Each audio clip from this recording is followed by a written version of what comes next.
L'art de la communication selon Jim Rohn. Parmi les enseignements résumés dans sa collection de guides, Jim Rohn a décidé de terminer par la communication. La communication est au cœur même de toute activité humaine et quand elle est bien maîtrisée, elle permet d'augmenter significativement votre niveau de performance dans n'importe quel domaine de votre vie. Le premier aspect clé pour une communication efficace est la préparation. La préparation vous permet de collecter, de stocker un bagage significatif d'informations, expériences et émotions, et ensuite de l'utiliser à bon escient. Pour réussir la phase de préparation, Jim Rohn met en avant 5 mots. Intérêt. Aiguisez votre curiosité vers la vie et les personnes que vous rencontrez.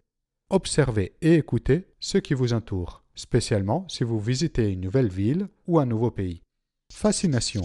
Transformez votre intérêt en fascination. Lorsque vous êtes intéressé, vous vous demandez « Qu'est-ce qui se passe? Est-ce que ça marche ?» Quand vous êtes fasciné, vous vous demandez « Pourquoi cela se passe? Comment ça marche ?» Posez des questions avec la même curiosité des enfants. Enrichissez vos connaissances avec votre bagage émotionnel. Sensibilité. Mettez-vous à la place des autres. Essayez de comprendre les vraies raisons derrière leurs réactions. Souvent, la première hypothèse est trop superficielle. C'est parfois difficile d'identifier la vraie raison qui peut être très profonde.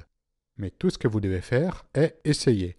Les autres vont remarquer votre effort et c'est ce qui compte. Connaissance. Enrichissez chaque jour votre bagage d'informations et d'émotions.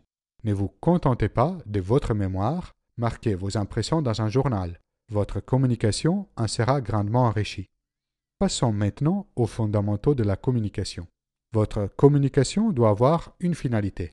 Vous devez décider ce que vous voulez communiquer, quand et comment le faire. Vous devez en quelque sorte planifier votre communication et mettre en pratique votre plan. Ce que vous dites doit correspondre à ce que vous faites. Vos actions ont beaucoup plus de poids que vos mots. Si vous dites une chose et vous en faites une autre, les autres vont suivre ce que vous faites. Si au contraire, vous soutenez vos mots avec vos actions, les gens seront prêts à vous suivre.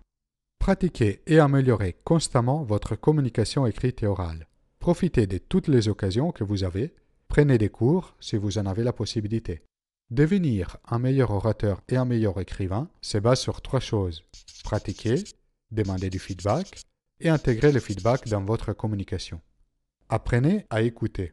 La communication ne se fait pas dans un seul sens. Pour devenir un bon communicant, vous devez apprendre à écouter. Intéressez-vous à votre auditoire, vos enfants, vos collègues, un client.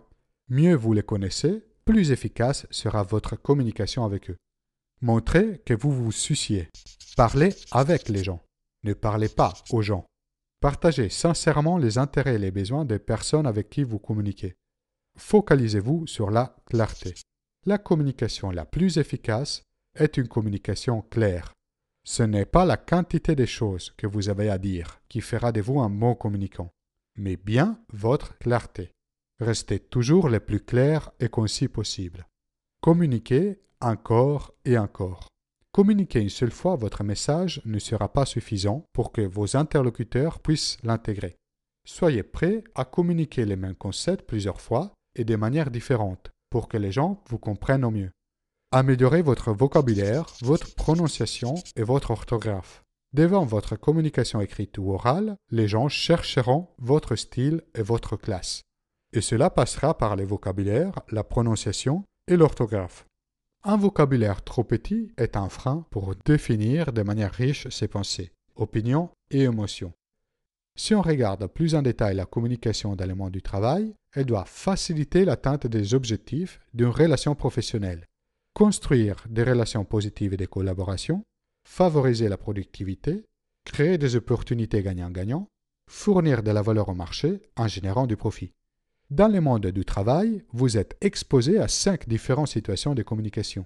Voilà les clés pour maîtriser chacune d'entre elles. La rencontre face à face avec une personne. Annoncez les sujets de la discussion avant l'entretien pour clarifier les expectatives de votre interlocuteur. Soyez à l'heure et finissez à l'heure. Cela montre que vous respectez les temps de l'autre. Utilisez les bonnes compétences, écoute, clarté, etc. À la fin, résumez ce que vous avez compris et les messages que vous vouliez passer. Et assurez un suivi, par email par exemple, où vous résumez à nouveau le message et vous remerciez la personne pour son temps et pour l'opportunité de l'avoir rencontré. Les réunions des groupes.